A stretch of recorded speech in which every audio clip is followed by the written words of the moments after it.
millions of dollars toward his military regime. And Siad Barre of Somalia. Yeah, dictator of Somalia. It's, to me, one of the scariest stories I found in their archives. I was able to recreate this because they dumped 600 boxes of papers in Billy Graham archives. Siad Barre was had not a likely candidate for Christian right recruitment, called himself a Quranic Marxist.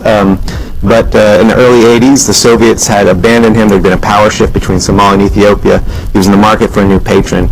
And working through Senator Chuck Grassley, Republican of Iowa, of course, still in office.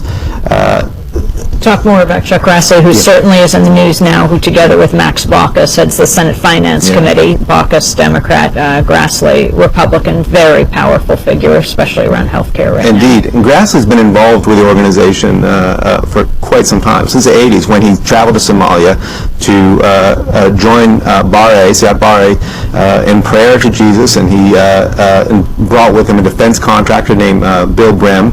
And Barre was a kind of a cynical character, as you might expect for a dictator. He was very clear. He says, I'm willing to pray to Jesus, and here's what I want in return. He says, I want my defense budget doubled.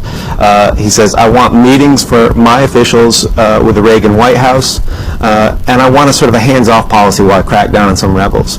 Doug Coe, the leader of the group, wrote back, in essence, done, done, and done. And when we look at history, so it was. And Barre used those weapons supplied to him, in part by the U.S., to wage a war of almost biblical proportion on his own people, from which Somalia has not recovered to this day. The family doesn't consider that a failure. They consider that God's will for Somalia. And more about Grassley. And again, we should say this is not just a Republican organization. Democrats are also part of. In fact, you talk about Hillary Clinton. Yeah.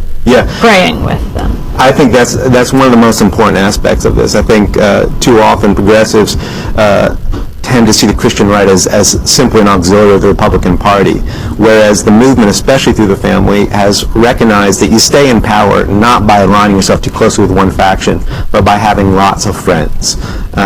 So Hillary Clinton, Senator Mark Pryor of Arkansas, who was, of course, instrumental in fighting against the Employee Free Choice Act, which would have made unionization much easier.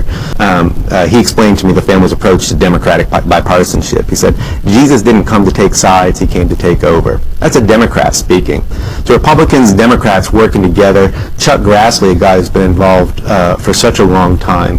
Grassley was involved with the Somalia project throughout the 1980s. They recognize that Somalia, of course, is a nation of great strategic importance right there on the Horn of Africa.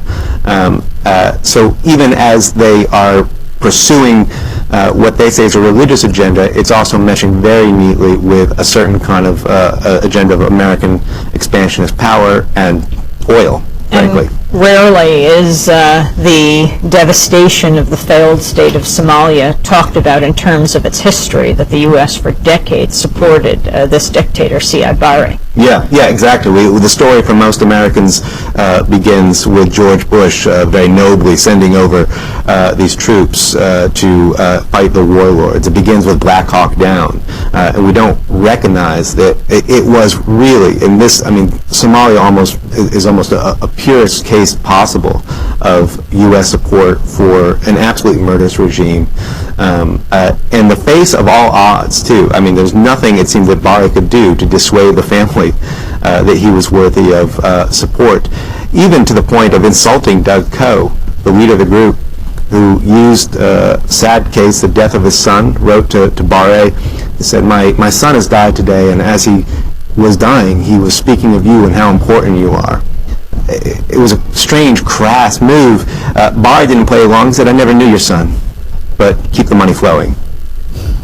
And we're talking to Jeff Sharlet. He's author of The Family, The Secret Fundamentalism at the Heart of American Power. We'll come back to talk about more of the members of the secretive group that some have called one of the most powerful organizations in America. Stay with us.